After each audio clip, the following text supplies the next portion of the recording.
Nick Saban to College GameDay, like peanut butter and jelly. It's just going to work.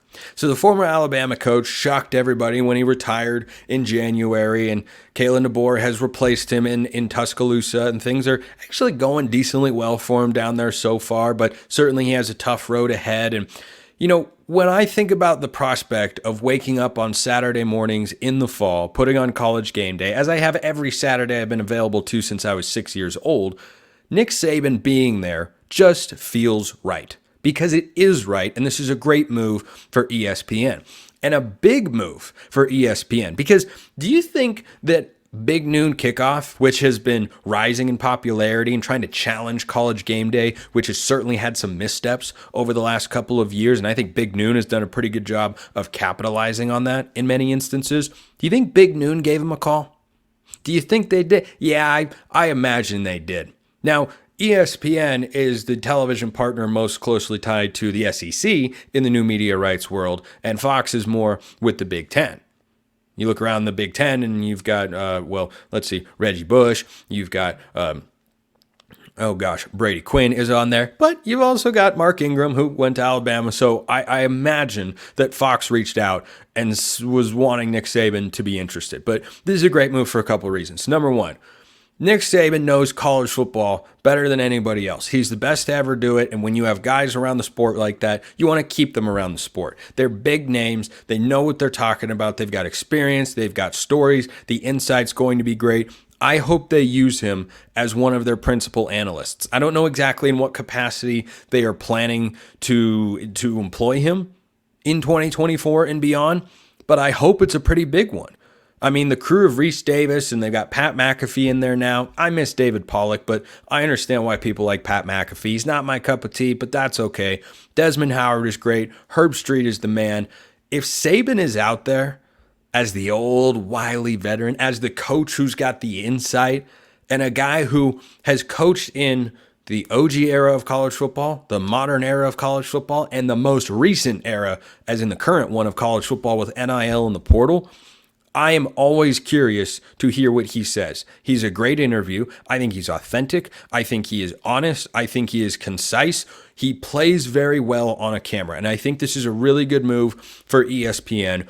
And I hope he's just one of the core guys. I hope that when they are talking about the stories of the day, they make it a five-man crew. And it's Reese, and it's Desmond to his right, and Saban in the middle, and McAfee to his left, and Herb Street on the end, as always.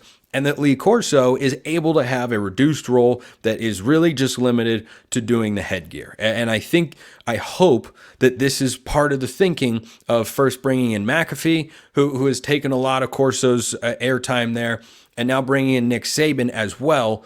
I hope that those guys are starting to phase out Lee Corso, someone who is an icon of my childhood.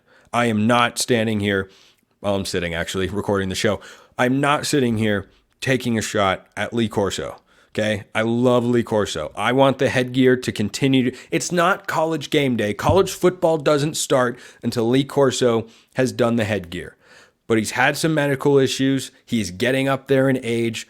It's difficult to watch him talk. Let's just call a spade a spade. It is hard to watch him talk because it's hard for him to talk, and he can't do it the way that he used to. He should be there maybe for Saturday selections, but frankly, if I had my way producing that show, I would say that Coach Corso comes in for the headgear, and that's it.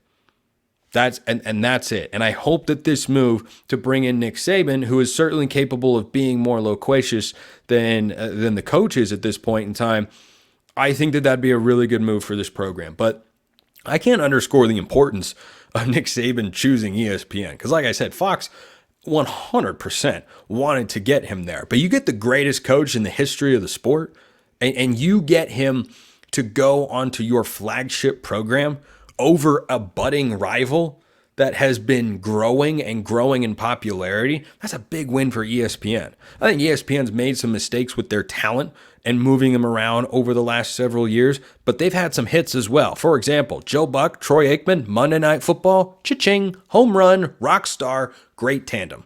That is a fantastic move. I think this is on that level. I think finding a way to get Nick Saban on the air is great. And here's the other thing. You should love this as a college football fan because he has recruited in the NIL and portal era, and he's run the greatest dynasty in the history of the sport. His insight and knowledge, not just about the X's and O's of football. I mean, I could sit and watch coaches go up to a whiteboard or talk about this scheme and that scheme. I'm just a junkie for this sort of thing, obviously, as I host a daily college football podcast. I just could listen to guys like that do it all the time. And so the last time I saw this was before Urban Meyer went to coach the Jags. He was doing a show. Can't remember if it was on ESPN. I think it was probably on Fox. But they would go to the board and he would talk about, he'd have everything drawn out and he would do all this X's and O's stuff. I could not get enough of that. I think that's fantastic content. I think there are a lot of fans that love that sort of stuff. And I think Saban would be really good at that stuff. And look, I am as interested in the stories that he could have to tell and the perspective he provides for the sport as I am in his ability to go to a whiteboard and say, hey, when we see cover 2, we're automatically wanting to check into this concept because this is where this corner is going to sit and you're going to exploit that weakness there. So we're going to overload the side. But then we see motion and they shift here. So then we check back into a run, whatever it is, right? Whatever is happening there. I don't know if that sounded coherent. I hope it did. But anyway, I think all that sort of stuff is great. But here's the other thing. At a time in which you have tremendous upheaval, uprooting, change, groundbreaking alterations in this sport that we all hold so dear, I want voices amplified that have the sport's best interests in mind. I think Nick Saban absolutely checks that box because he is somebody who, when I've watched him talk about the modern world of college football and the issues that it's got and changes that can be made, I think that he is thoughtful. I think he is deliberate. I think he is passionate. And that's who I want. And I think that he's someone who provides a great perspective and has got tremendous insight into what it's like to be in the sport and why this should change that way, or why this shouldn't change that way, or how you could tweak this, or how you could make that better. I want those voices to get amplified because there's a power vacuum in college football right now. We were talking about this with Isaac Shade earlier. Players unionizing is one of the most groundbreaking changes to college football, really since they started putting the games on television. I mean, that was even met initially with pushback. College football adapted. They maximized television. It's helped to grow the sport tremendously all over the country. And so when I look at the discussion and the narrative and who's got a say and who's got influence, there's no bigger program to be on for college football than College GameDay. It is college football. It's the show that everybody wants to watch. I think Big Noon does a really good job. It's not College GameDay.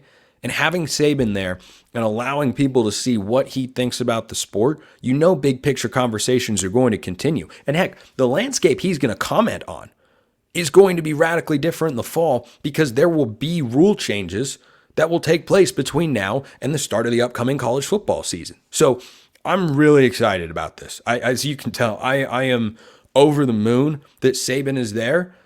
I think he is someone who serves as a great ambassador for the sport in many ways. That's going to be very controversial with some people, but he is a tremendous coach. I think he loves the sport. I think he has thoughts. He does think about these sorts of things, and I want voices like that amplified rather than minimized in the college football media space. Curious what all of you think, though. Drop your thoughts in the YouTube comments or hit me up on X, formerly known as Twitter, at @SMcLaughlinCFB or at @LockedOn_CFB if you have any ideas along those lines. Do you have an idea how important recruiting is? Well, most coaches do, including Ryan Day at Ohio State, who plucked someone right out of Kalen DeBoer's backyard.